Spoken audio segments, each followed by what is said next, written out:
창세기 12장 말씀 기억하시나요? 하나님께서 우리에게 약속의 말씀을 주셨습니다. 너는 복이 될 것이다. 우리의 존재 자체가 복인 그런 자들이 될 것이라고 하나님께서 약속을 해 주셨습니다. 기억을 하시고 또 실제로 이제는 체감을 하셔야 됩니다. 그런데 2주 만에 만나가지고 다시 이야기를 할 때 그랬었지, 그런 말씀이 있었지, 이렇게 되시면 안 됩니다. 아직은 그걸 잘 모를 수도 있습니다. 아직은 그것이 실감이 나지 않을 수도 있습니다. 그러나 하나님께서 하신 약속입니다. 하나님께서는 반드시 이 약속을 이루십니다. 그것만큼은 우리가 분명히 알고 있어야 되고요. 그리고 이 믿음을 가지고 우리는 살아가는 그런 자들이 되어야 합니다. 소원하십시오. 간절히 소원하십시오. 그리고 기도하십시오. 하나님께서 그 기도에 분명히 응답해 주실 것입니다. 하나님으로 말미암아 복이 되는, 우리 존재 자체가 복이 되는 그러한 놀라운 체험을 실제로 할 수 있게 될 것입니다. 내가 얼마나 복된 자인지를 알게 되고 또 그로 인하여 하나님께 감사할 수 있고 더 온전한 믿음으로 살아가는 우리가 될 수 있을 것입니다. 그렇다면 그렇게 존재 자체가 복이 된다는 그런 약속을 받은 우리들이 이 땅에서 우리에게 주어진 삶, 그 삶을 실제로 어떻게 살아가게 되는지도 우리는 알아야 합니다. 이것을 위하여 창세기 기자는 아브라함의 삶을 우리에게 계속 소개해주고 있습니다. 아브라함 역시도 우리랑 똑같이 이 땅에서의 삶을 살았습니다. 그 약속을 받은 자로서 어떻게 살아갔는지를 우리에게 보여주고 있습니다. 12장에서는 그가 애굽에서 실패했던 모습을 우리가 확인할 수 있었다면 오늘 읽은 13장에서는 그가 하나님의 약속을 받은 자답게 살아가는 모습, 성공하는 모습을 확인할 수가 있습니다. 이 모습을 통하여 우리 역시 이 땅에서 어떻게 살아가야 하는지를 확인해 보려고 합니다. 하나님의 약속을 받은 자들이 하나님께서 허락하신 그 인생을 살아가면서 어떻게 살아가야 하나. 특별히 선택의 기로에 섰을 때, 뭔가를 우리가 선택해야 할 때 어떤 선택을 어떻게 해야 하는지 그것에 관하여 생각을 해보려고 합니다. 오늘 말씀에서는 선택의 기로가 등장합니다. 그리고 그 선택의 기로에 선 두 사람이 등장합니다. 아브라함과 그의 조카 롯입니다. 한 사람은 하나님께 약속을 받은 자답게 그와 어울리는 그러한 선택을 하고 있고요. 다른 한 사람은 하나님께 약속을 받은 자답지 않은 그러한 선택을 하는 모습을 확인할 수 있습니다. 이 두 사람의 선택을 비교해 보면서 하나님의 약속을 받은 언약 백성으로서 그에 어울리는 선택은 어떻게 하는 것인지 확인해 보도록 하겠습니다. 당시 상황을 간략하게 소개해 드리면 그들이 애굽에 갔었죠. 애굽에서 돌아옵니다. 가나안 땅으로 돌아오는데요. 2절 말씀을 보니까 가축과 은과 금이 풍부하였다 이렇게 되어 있습니다. 애굽에 갔더니 바로에게 선물을 받는 장면이 나옵니다. 아마 그것도 포함되어 있는 것 같아요. 가축 그리고 은과 금까지. 애굽으로 내려간 아브라함은 실패하는 모습을 보여줬습니다. 그럼에도 불구하고 그가 엄청나게 부유한 자가 되어 있는 것을 지금 소개하고 있습니다. 벌써부터 하나님께서 약속해 주신 것을 하나씩 하나씩 이루어 가시는 것 같습니다. 너무나 부럽습니다. 우리 같으면 이렇게 잘못하면 좀 혼내고 좀 고생도 시키고 막 이래야 될 것 같은데 그럼에도 불구하고 하나님은 이렇게 놀랍게 복을 주고 계십니다.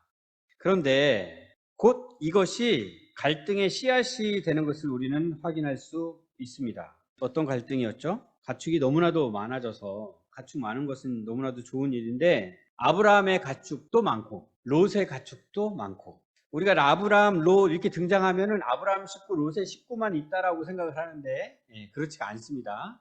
딸린 식구들이 엄청나게 많습니다. 나중에는 그 식구들로 군대를 조직할 정도로 숫자가 많아요. 그 많은 사람들이 지금 같이 다니면서 살고 있는 거예요. 그 가축들을 돌보는 목자들이 있었는데 그 목자들 사이에 싸움이 벌어진 거예요. 당시의 삶 자체는 그 가축들이 먹을 먹이들을 찾아서 돌아다니는 유목민이라고 하잖아요. 그런 삶을 사는 거예요. 이동하다가 좋은 풀밭이 보이면 가축들은 뜯어먹게끔 하고 본인들은 천막을 치고 거기서 살고, 그래서 그 풀들이 웬만큼 다 소진이 되면 또 다른 곳을 찾아 이동해가지고 떠나서 또 찾으면 거기 또 천막을 치고 머물고, 가축들은 그 먹이를 먹으면서 살고, 그 일을 하는 목자들이 있었는데 가축들이 얼마나 많았는지, 아브라함이 소유하고 있는 가축들이 먹을 풀, 롯이 소유한 가축들이 먹을 풀, 같이 먹을 수 있는 풀이 모자랄 정도로 너무나 가축이 많아진 거예요. 그래서 싸움이 일어났습니다. 게다가 그곳은 가나안 땅이잖아요. 하나님께서 약속해 주신 땅이 가나안 땅이었으니까. 가나안 땅이 빈 땅이었으면은 그나마 문제가 덜 생겼을 텐데, 거기에 이미 머물러 살고 있던 사람들도 있었던, 토백이들. 그래서 그 갈등은 해결할 수 없는 갈등이 되었습니다. 아주 심각한 문제가 되었던 거죠. 이런 일들이 우리가 인생을 살면서 늘 일어나는 일입니다. 우리 어른들은 이미 다 경험하셨어요. 보통 하나님께서 주신 복을 받으면, 와, 하나님께서 이렇게 놀라운 복을 허락하셨구나. 그 다음에는 어떤 생각을 하게 되냐면, 이제는 오늘 찬송의 고백처럼 끝났다. 이제부터는 내 인생은 탄탄대로 더 이상 아쉬울 게 없고 부족할 게 없고 완벽한 삶을 살 수 있을 거야 라는 생각을 하게 되는데, 우리의 인생은 그렇지가 않습니다. 절대로 그렇지 않습니다. 오히려 복이라고 생각했던 그러한 것들이 우리에게 큰 걸림돌이 됩니다. 그것이 문제의 씨앗이 됩니다. 오늘 말씀에서도 마찬가지. 아브라함에게 큰 부요를 허락하신 하나님께서 또 그것으로 인하여 풀지 못하는 큰 숙제를 아브라함에게 허락하시는 것을 우리가 확인하게 됩니다. 우리들도 그런 일들을 얼마든지 경험하고 있고요. 그것으로 인하여 때로는 굉장히 힘든 시간들을 우리가 보내게 되죠. 그러니까 우리는 이런 기도 하시면 안 됩니다. 저에게는 아무런 문제도 생기지 않게끔 해주십시오. 우리 자녀들을 위해서도 그런 기도 하실 필요 없습니다. 우리 아이들에게 아무런 문제가 생기지 않게끔 해주십시오. 하나님께서 그런 기도는 들어주시지 않으세요. 제 어머님이 지금 병원에 계시잖아요. 병원에 가서 이렇게 만나 뵙고 오면은 만날 때마다 별일 없지? 이렇게 말씀하십니다. 별일 없지. 예, 별일 없죠. 그래, 아무 일 없으면 되는 거야. 다른 거 바랄 것 없어. 건강하고 무탈 없이 지내면 되는 거야. 이렇게 말씀하셔요. 근데 그런 인생은 없어요. 우리가 인사는 그렇게 하지만, 예, 아무 일 없습니다. 이렇게 대답을 하지만 아무 일 없는 그런 인생은 없어요. 그러니까 그런 기대를 할 필요가 없고, 사실 그런 기도도 할 필요가 없어요. 이제 생각을 바꿔야 합니다. 어떻게 해요? 문제는 반드시 생긴다. 우리가 인생을 살면서 문제는 틀림없이 생긴다. 그러면 우리 생각을 이제 바꾸십시오. 완전히 마인드를 바꾸십시오. 문제야 와라. 언제든지 와라. 그러면 실제로 우리 인생에 생기는 문제는 더 이상 문제가 되지 않는다 하면은, 진짜로 문제가 되는 것은 무엇이냐? 그 문제를 만났을 때 우리가 어떻게 하느냐가 문제가 돼요. 오늘 말씀의 제목이 이제 선택이니까, 그 문제를 만났을 때 우리가 어떤 선택을 어떻게 하느냐, 이게 진짜 문제예요. 우리 박명혁 목사님께서 또 좋은 책을 읽으시고 그를 공유해 주셨어요. 생각, 똑같죠? 똑같은 얘기입니다. 어떤 문제를 우리가 만났을 때 우리가 어떤 생각을 하느냐, 그 다음에 어떤 선택을 하느냐. 성도님들이 아브라함 입장이었다면 이 문제를 어떻게 해결하셨을까요?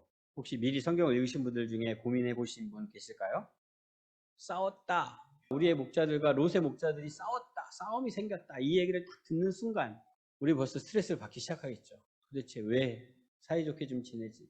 그것도 그냥 단순히 이웃과 싸우는 싸움이 아니잖아요. 가족이잖아요. 가족. 가족들 안에서 싸움이 벌어진 거잖아요. 지금. 너무나도 골머리가 아픈 그러한 문제일 수 있습니다. 그러나 우리는 누구이다? 하나님의 약속을 받은 자들이다. 이걸 기억해야 돼요. 하나님과 상관없는 자들과 똑같이 그 문제에 대응하는 것이 아니라, 우리는 하나님의 약속을 받은 자들이다. 너희는 복이 될 것이다. 너희 자체가 복이 될 것이다. 그 약속을 받은 자답게 생각을 해야 하는 것이죠. 그러면 이 문제는 더 이상 문제가 되지 않습니다. 구체적으로 어떻게 생각하고 어떻게 선택해야 되는지 확인을 해보도록 하겠습니다. 먼저 아브라함 중심으로 살펴보겠습니다. 가장 먼저 우리가 놓치지 말아야 할 것은, 하나님의 약속을 받은 자들은 어떤 상황에서도 반드시 하나님을 예배하는 자가 되어야 한다는 거죠. 3절, 4절 말씀을 읽어볼게요. 그가 네게부에서부터 길을 떠나 베델에 이르며 베델과 아이 사이 곧 전에 장막 쳤던 곳에 이르니, 그가 처음으로 제단을 쌓은 곳이라. 그가 거기서 여호와의 이름을 불렀더라. 처음으로 제단을 쌓은 곳으로 돌아왔습니다. 여호와의 이름을 불렀습니다. 이것이 하나님을 예배했다는 것입니다. 하나님을 향한 아브라함의 믿음이 회복되어져서 다시 하나님을 예배하는 자가 되었다는 것입니다. 우리가 12장에서는 어떤 것을 확인했어요? 기근 때문에 애굽으로 갑니다. 12장 20절부터 그 말씀이 쭉 나오는데 그 말씀 찬찬히 한번 읽어보십시오. 하나님이 등장하지 않습니다. 아브라함이 하나님을 찾지 않아요. 거기서도 똑같은 문제에 부딪힙니다. 이런 아내가 너무 예쁜데 애굽에 가면 이게 문제가 될 것 같다. 그러면 하나님의 약속을 받은 자들은 하나님을 찾아야 되는데 하나님을 찾지 않아요. 뭘 의지해요? 자기 머리를 의지해요. 그리고는 그 머릿속에서 아내를 누이로 속여라. 이제 이런 계획이 슬그머니 흘러나오는 거죠. 그렇게 결국 잘못된 길로 가게 됩니다. 하나님의 약속을 받은 자로서는 어울리지 않는 그러한 실패하는 삶을 살게 됩니다. 그러나 이제는 정신을 차린 거죠. 다시 가나안 땅으로 돌아왔습니다. 다시 하나님의 이름을 부릅니다. 하나님의 약속을 받은 자들은 하나님 아니고서는 아무것도 할 수 없다. 어떤 것도 안 된다. 깨달은 거죠. 우리는 어떻게 합니까? 문제를 만났을 때, 문제에 부딪혔을 때 먼저 하나님을 기억합니까? 하나님의 이름을 부릅니까? 아니면 자신의 머리를 의지합니까? 하나님의 약속을 받은 자들은 하나님을 예배하는 자입니다. 하나님께서 함께 하시는데 하나님을 예배하지 않을 수 없습니다. 하나님께서 인도해주고 계시는데 하나님을 예배하지 않을 수 없습니다. 하나님께 예배를 드리면서 하나님께 묻지 않을 수 없습니다. 하나님의 뜻에 합당한 선택을 하기 위해서 우리는 하나님을 예배하는 자가 되어야 합니다. 가장 바른 선택, 어떻게 할 수 있느냐? 하나님을 예배하는 자가 할 수 있습니다. 앞으로 이야기하는 그 무엇보다도 가장 중요한 것, 예배하는 것이에요. 그래서 오늘도 우리는 예배하고 있고요. 지금 예배하는 삶을 살고 있는 거예요. 그래서 가정 예배를 하는 겁니다. 일주일에 한 번 이렇게 예배 드리면서 하나님을 기억하고 하나님의 이름을 부른다? 예, 안 됩니다. 안 돼요. 현실적으로 안 돼요. 날마다 하나님의 이름을 부를 수 있어야 하는데 혼자서? 아니요. 가족들과 같이 함께. 그 다음 아브라함이 롯에게 어떻게 제안하고 있는지를 확인해 보겠습니다. 8절 말씀이에요. 아브라함이 롯에게 이르되 우리는 한 친족이라 나나 너나 내 목자나 네 목자나 서로 다투게 하지 말자. 문제는 다툼이었습니다. 당연히 다툼이 일어나지 않도록 지금 해야 합니다. 아마도 아브라함이 고민이 많았을 것 같습니다. 다툼이 어떻게 하면 일어나지 않을 수 있을까? 다른 대안은 없었던 것 같습니다. 결국 롯과 헤어지기로 결정을 합니다. 간단하게 소개하고 있는 내용이지만 우리가 조금 생각을 해보면 정말 쉬운 결정은 아니었을 거예요. 롯이 누구입니까? 우르에서부터 그 고향을 떠나서 같이 온 거잖아요. 시간이 굉장히 지금 많이 흘렀습니다. 그 사이에 별의 일도 다 있었을 것이죠.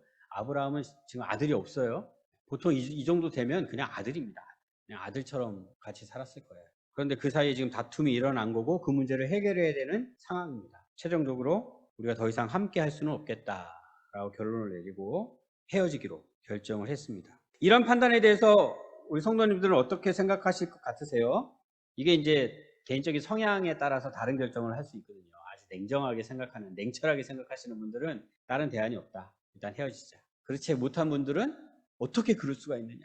어떻게 해서라도 같이 있어야지. 이렇게 생각을 하실 수 있거든요. 어느 것이 더 좋은 선택일까요? 과연 아브라함이 생각해낸 이 방법은 가장 좋은 선택이었을까요? 아브라함이 아니라 훨씬 더 지혜로운 사람이 있어가지고 그가 더 좋은 대안을 내놓을 수 있었다면 가정을 하는 겁니다. 그러면 아브라함의 선택은 잘못된 선택이었을까요? 우리는 그렇게 생각해서는 안 됩니다. 세상에서 가장 지혜로운 사람이 나타나서 가장 좋은 방안을 내놓을 수 있었다 하더라도 아브라함 편에서 최선을 다하여 가장 좋은 방법이라고 선택할 수 있었다는 것은 하나님께서 그와 함께 하시며 그를 인도하시고 하나님께서 알려주시는 방법이라고 우리는 믿을 수 있어요. 그것이 하나님의 약속을 받은 사람들의 생각하는 방식입니다. 아브라함의 인생은 하나님께 약속을 받은 인생입니다. 하나님께 달려있는 인생입니다. 만약에 하나님께서 아브라함의 선택이 잘못된 선택이라고 생각하셨다면 하나님께서는 아브라함의 계획을 막으셨을 것입니다. 다른 길을 제시하시고 다른 길로 인도하셨을 것입니다. 우리가 하나님을 예배하며 하나님의 뜻이 무엇인지를 구하며 내가 최선을 다하여 생각한 것은 하나님께서 인도해 주시는 것이라고 믿어야 합니다. 이것이 하나님의 약속을 받은 자들의 생각하는 방식입니다. 가정 한 가지만 더 해보겠습니다. 사라가 만약에 대안을 제시했다면 어떻게 됐을 것 같습니까? 롯과 헤어지는 것을 반대하면서 그렇게 이렇게 하지 말고 이렇게 합시다. 그러면 싸우지 않을 수 있지 않을까요? 이런 대안을 제시했다고 합시다. 어떻게 해야 할까요? 우리가 사랑에 관한 책도 읽으면서 또 대어리 문답을 공부한 사람들로서 어떻게 해야 할지 생각할 수 있어야 합니다. 어떻게 해야죠? 아브라함이 듣고 판단하겠죠. 근데 아브라함 생각에 그것으로는 문제가 해결될 것 같지 않아. 우리가 헤어지는 것은 어쩔 수 없는 거야. 이 길밖에 없어. 라고 생각을 하면 어떻게 해야 할까요? 그게 하나님의 인도하심이라고 우리는 생각해야 합니다. 기껏 생각해가지고 좋은 아이디어를 남편에게 제시했던 사라의 마음은 어땠을까요? 답답했겠죠.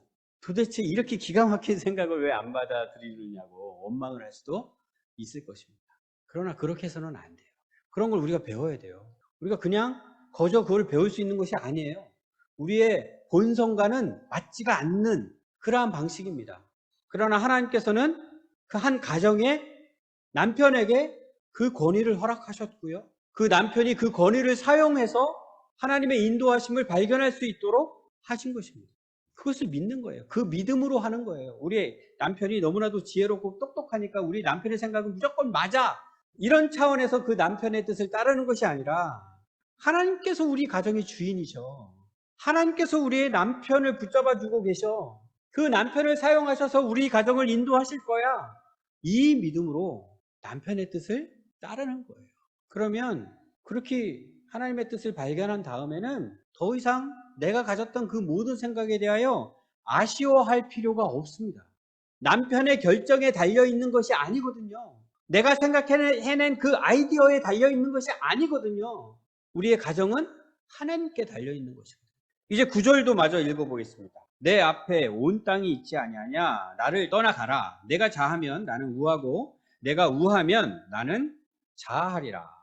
이제는 헤어지는 방법에 대하여 롯에게 이야기하고 있습니다. 땅을 선택해서 헤어져야 하는데 그 선택권을 조카 롯에게 양보합니다. 이렇게 대책 없이 양보해도 되는 것입니까? 이것은 하나님을 믿는 사람들의 대표적인 특징.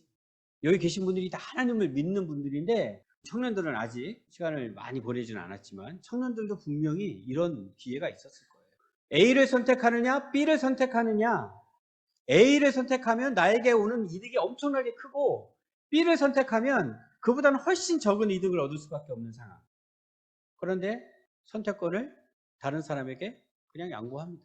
네가 원하는 거 먼저 선택해. 어떻게 이럴 수 있어요? 하나님을 믿기 때문에 이럴 수 있어요. 하나님께 달려있기 때문에 이런 선택을 할 수 있습니다. 정말로 하나님께 달려있거든요. 우리의 선택에 달려있지 않습니다. 하나님께 그 모든 것이 달려있습니다. 우리는 늘 이것을 따지죠. 점검합니다. 하나씩 하나씩 꼼꼼하게 내가 어떤 선택을 해야 나에게 더 이득이 되나. 어떤 선택을 해야 내가 손해를 보지 않나. 그런 생각을 하지 말아야 된다라는 말씀을 드리는 것은 아닙니다. 얼마든지 해야 합니다. 고민해야 하고 따져보아야 합니다. 그러나 그것에 의하여 결정된다라고 생각하지 마세요. 하나님은 얼마든지 그것을 뒤집습니다. 결국은 하나님께 달려있기 때문에 그런 고민을 해도 그렇게 결론을 내려도 그 다음에 우리가 의지해야 할 대상은 하나님이지 그 결론이 아닙니다. 그러기에 아브라함은 지금 롯에게 믿음으로 마음껏 양보할 수 있었습니다. 롯이 어떤 선택을 해도 아브라함에게는 전혀 문제가 되지 않습니다. 아브라함은 하나님으로부터 약속을 받은 자이기 때문에 우리도 그렇게 약속을 받은 자입니다. 우리가 믿고 있는 하나님이 그런 하나님, 우리가 하는 염려, 우리가 하는 걱정, 우리가 하는 근심, 왜 그것을 계속하고 있을까요? 하나님께 달려있다는 것을 잊어버려요. 이 모든 것이 하나님께 달려있다는 것을 잠깐 까먹는 것입니다. 다 맡기십시오. 하나님께 달려있습니다. 다 맡기셔도 됩니다. 더 이상 전전긍긍할 필요가 없습니다. 역시나 오늘 읽지는 않았지만 14절 이후의 말씀을 보면 그것을 다시 한번 확인할 수 있어요. 읽어볼게요. 롯이 아브라함을 떠난 후에 여호와께서 아브라함에게 이르시되 너는 눈을 들어 너 있는 곳에서 북쪽과 남쪽 그리고 동쪽과 서쪽을 바라보라. 보이는 땅을 내가 너와 내 자손에게 주리니 영원히 이르리라. 내가 네 자손이 땅에 티끌 같게 하리니 사람이 땅에 티끌을 능히 셀 수 있을진데 네 자손도 세리라. 너는 일어나 그 땅을 종과 횡으로 두루 다녀보라. 내가 그것을 네게 주리라. 생각해보면 그래도 내가 하나님께 약속을 받은 자인데 하나님께서 다 책임져 주시겠지 라는 믿음으로 롯에게 그것을 딱 양보하고 롯이 좋아 보이는 땅을 딱 선택해 가서 이렇게 가게 될 때에 속 마음으로 또 저 녀석 저렇게 양심도 없게 지가 알맹이만 다 골라가지고 이렇게 차지하려고 하느냐 이런 생각이 들 수도 있을 텐데 하나님이 완전히 확인 사살을 해주시는 거죠. 역시나 우리 하나님, 역시나 우리 하나님. 틀림없으신 하나님. 그 마음이 흔들리는 것조차도 그냥 내버려 두지 않으시는 하나님. 아브라함의 마음을 꼭 잡아주십니다. 18절에서 아브라함은 어떻게 하고 있습니까? 이에 아브라함이 장막을 옮겨 헤브론에 있는 마므레 상수리 수풀에 이르러 거주하며 거기서 여호와를 위하여 제단을 쌓았더라. 이겁니다. 하나님께서는 당신께서 하신 약속을 신실하게 하나씩 이루어 주시는 분이시고 그 약속 가운데 있는 우리는 하나님을 예배하면서 사는 자들인 것입니다. 이것이 하나님과 우리와의 관계예요. 이제는 아브라함과 대조되는 롯을 한번 살펴보겠습니다. 롯은 하나님의 약속을 받은 자 같지 않았습니다. 그와 어울리지 않는 그런 선택을 합니다. 10절을 읽어볼게요. 이에 롯이 눈을 들어 요단 지역을 바라본즉 소알까지 온 땅에 물이 넉넉하니 여호와께서 소돔과 고모라를 멸하시기 전이었으므로 여호와의 동산 같고 애굽 땅과 같았더라. 아브라함의 제안을 들은 롯은 곧바로 자기가 떠날 땅을 물색하기 시작합니다. 가장 좋은 조건을 가진 땅을 찾습니다. 아닙니다. 삼촌, 제가 어떻게 먼저 선택합니까? 삼촌이 먼저 하셔야죠. 그동안 저에게 주신 은혜가 얼마나 큰데요. 제가 양심도 없게 제가 어떻게 먼저 선택을 하겠습니까? 이런 얘기를 좀 해야 될 것 같은데 아랑곳하지 않고 자기가 먼저 땅을 선택합니다. 당시로서는 물이 가장 중요했습니다. 그랬겠죠? 애굽으로 간 이유도 물 때문이잖아요. 그래서 아마 그때 트라우마가 생겼을 거예요. 그런 일이 또 생기면 안 돼. 어쨌든 물이 확보가 되어야 돼. 하고서는 그 기준으로 땅을 살펴보았습니다. 가장 물이 풍부한 땅, 동쪽에 보니까 그런 땅이 보였어요. 요단강이 흐르는 그 요단 너머까지도 물이 풍족했다라는 사실을 알게 되었습니다. 여호와의 동산 같았다. 그 여호와의 동산을 실제로 보지는 못했지만 말씀을 전에 들었겠죠. 애굽 땅 같았다. 그 당시에 가장 좋은 땅은 애굽 땅이었어요. 그 땅과 같이 좋은 땅이 여기도 있었구나라고 생각하면서 그곳으로 떠납니다. 자, 롯이 생각하고 롯이 선택하는 방식을 우리가 잠깐 봤습니다. 어떻게 평가되십니까? 문제가 있어 보입니까? 문제가 없어 보입니까? 아까도 잠깐 말씀드렸지만 얼마든지 이렇게 선택할 수 있다고 했습니다. 물이 중요하니 우리 넉넉한 땅을 찾아야겠다. 그 기준으로 땅을 찾고 선택해서 갔습니다. 이것은 전혀 문제가 되지 않을 것입니다. 그런데 찜찜합니다. 뭔가가 찜찜합니다. 과연 롯이 하나님의 약속을 받은 자답게 지금 생각하고 있는가? 이게 잘 확인이 안 됩니다. 무엇을 근거로 하나님의 약속을 받은 자답게 땅을 선택해야 했을까요? 오늘 본문에서는 잘 나오지가 않는데 하나님께서 약속해 주신 땅은 가나안 땅입니다. 그런데 지금 롯의 눈에 띈 땅은 가나안을 벗어나고 있습니다. 하나님께서 약속해 주신 것을 먼저 생각하면서 판단하는 것이 아니라 그것에 별로 관심이 없습니다. 뭐에 관심이 있어요? 내 눈에 보이는 것, 내 눈에 좋아 보이는 것에 꽂혀 있습니다. 그래서 찜찜합니다. 과연 롯이 하나님 중심으로 생각하고 있는가? 하나님의 인도하심을 받으며 그 땅으로 나아가고 있는가? 찜찜한데 창세기 기자는 이것을 우리에게 확인시켜 주려는 의도가 있었던 것 같아요. 이 말을 덧붙입니다. 소돔과 고모라를 멸하시기 전. 무슨 얘기겠어요?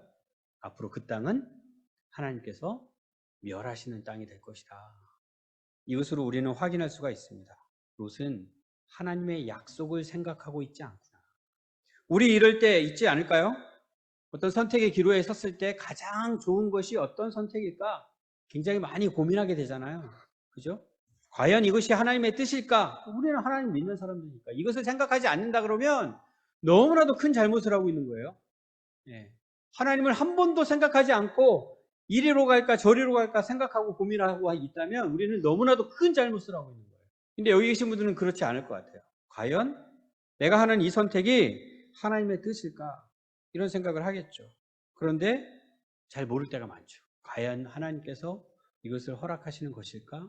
아니면 내가 또 세상 사람들처럼 똑같이 욕심을 가지고 이렇게 가고 있는 것일까? 그렇게 분명하지 않을 때가 있습니다. 그럴 때 어떻게 합니까? 어떤 분들은 과감하게 에이, 그거 꼭 없어도 되잖아.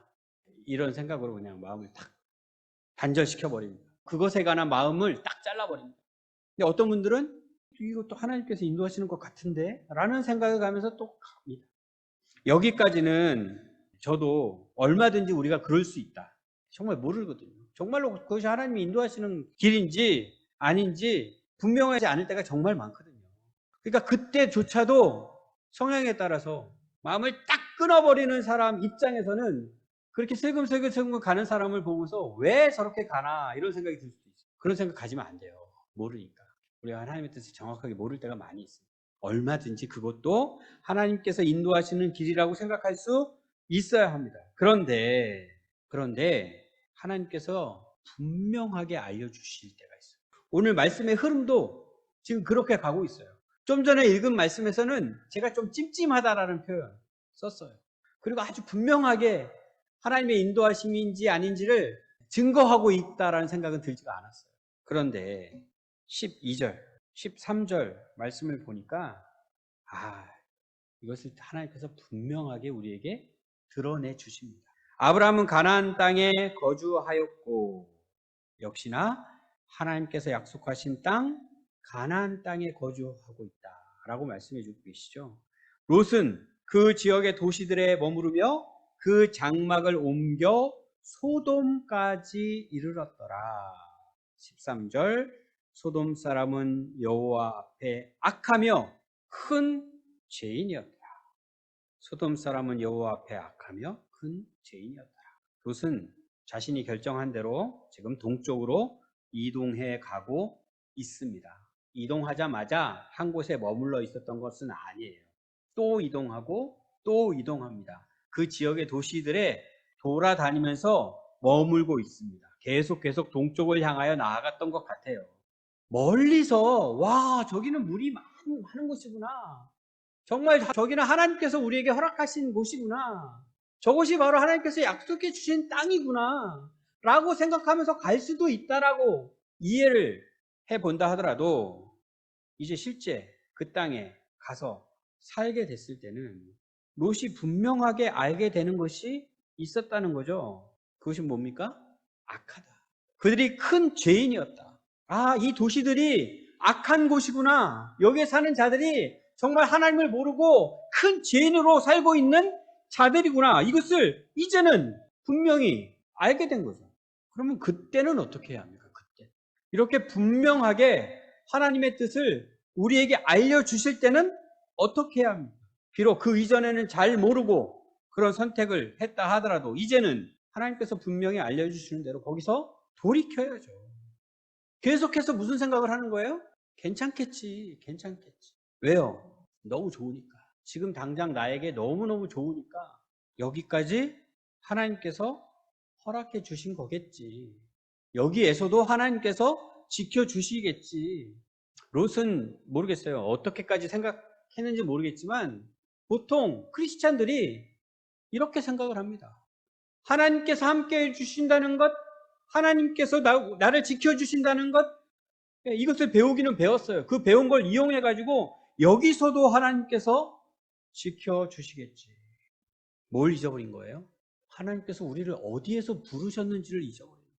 악에서 떠나서 나에게 오라! 이렇게 하나님께서 부르셨다고 했잖아요. 그렇게 하나님을 부르심을 받은 자들은 이 악에 대하여 아주 민감해야 합니다. 무엇이 나에게 이로울까? 무엇이 나에게 더 이득이 될까? 무엇이 나에게 더 손해가 되지 않을까? 이런 생각을 가지고 판단하는 것 너무나 좋은데 그것이 악한 것인가? 그것이 죄에 머무는 것인가? 이거에 대한 관심을 우리가 놓으면 안 된다는 거죠.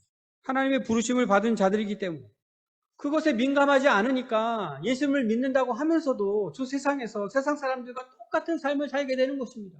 전혀 그 안에서 거기서 구별이 되지 않는 거죠. 그런 삶을 살고 있다면 내가 롯처럼 살고 있구나 이렇게 생각하시면 되는 거예요. 내가 롯처럼 살고 있구나. 어디서요? 소돔에서요. 함께 해주신다. 하나님께서 함께 해주신다. 하나님께서 인도해 주신다. 하나님께서 지켜주신다. 나하고는 전혀 관계없는 이야기입니다. 그저 세상에서 주는 좋은 것들 그것으로 만족해하면서 그것을 더 누리려는 생각으로 저 악한 도시 소돔으로 점점 더 가깝게 나아가고 있고 결국은 거기서 머물러 정착해서 살고 있는 겁니다. 이제 말씀을 맺으려고 합니다. 인생을 살면서 우리는 여러 가지 선택의 기로에 서게 됩니다. 무엇을 근거로 선택하며 살고 계십니까? 하나님의 언약 백성으로서 마땅히 우리를 불러주신 그 하나님의 약속의 말씀에 근거해서 우리는 선택해야 합니다. 하나님이 어디 계십니까? 우리가 생각하고 우리가 선택해야 하는 그 순간에 하나님 어디 계십니까? 그것도 기억하지 못하고 그저 혼자 생각합니까? 애굽에서의 아브라함처럼 다시 하나님을 기억하십시오. 하나님 우리와 함께 하십니다. 하나님을 믿고 그 믿음으로 선택할 수 있어야 합니다. 하나님께서 무엇이 하나님의 뜻인지 잘 안 가르쳐 주는 것 같아요. 그럼에도 불구하고 하나님을 믿으십시오. 하나님 나와 함께 하십니다. 나를 지키십니다. 그 믿음으로 선택하시면 하나님께서 인도해 주실 것입니다. 하나님께서 그 뜻을 알려주시기를 간절히 기도하며 우리가 선택을 해야겠죠. 그러나 때로는 하나님께서 바로바로 응답을 해주시지 않습니다. 명확하게 알려주시면 너무나도 좋을 것 같은데 그렇게 하시지 않을 때도 많이 있습니다. 그때 역시도 자신이 생각했을 때 이것이 하나님께서 가장 기뻐하시는 뜻이라고 생각되어지는 것을 선택하시면 됩니다. 그건 역시도 문제가 되지 않습니다. 우리는 하나님의 약속을 받은 자들이기 때문에 그 모든 것이 하나님께 달려있기 때문에 걱정하지 마십시오. 우리가 가야 할 길이 아니라면 하나님께서 막으실 것입니다. 그리고 하나님께서 그 뜻을 분명하게 알려주실 것입니다. 어떻게 합니까? 이때가 사실은 우리에게 가장 어렵습니다. 하나님께서 우리에게 이 뜻을 분명히 알려주실 때는 어떤 때이냐? 우리가 하나님의 뜻보다는 세상 것에 훨씬 더 관심이 많을 때입니다. 이미 세상으로 우리의 방향이 완전히 틀어져 있을 때입니다. 제일 어렵습니다. 제일. 어떻게 해야 됩니까? 내가 여지껏 관심 가졌던 것, 내가 여지껏 소중하게 여겼던 것, 내가 저것만 있으면 너무나도 좋을 것 같다라고 생각했던 것, 그것을 바로 앞에다 딱 놓고 하나님께서 우리에게 그 뜻을 알려주십니다. 그때 포기해야 합니다. 거기서 돌아서야 합니다. 이것이 마땅히 하나님께로부터 약속을 받은 자에게 어울리는 선택이 될 것입니다. 그래서 우리는 어떤 상황에서도 우리가 처한 어떠한 상황에서도 하나님을 믿고 선택하는 자가 되어야 합니다. 하나님의 뜻을 잘 알면 아는 대로 또 때로는 하나님의 뜻을 잘 모르겠다 할지라도 우리에게 약속을 허락해 주신 하나님을 믿고 선택할 수 있어야 합니다. 그러면 하나님께서 점점 더 하나님을 알아갈 수 있게끔 하십니다. 더 온전하게 하나님을 기쁘시게 드리는 삶을 살 수 있게 하십니다. 마침내 하나님께서 약속해 주신 대로 우리의 존재 자체가 복이 되는 그러한 우리가 될 것입니다. 반드시 하나님께서 그 약속을 성취하실 것입니다.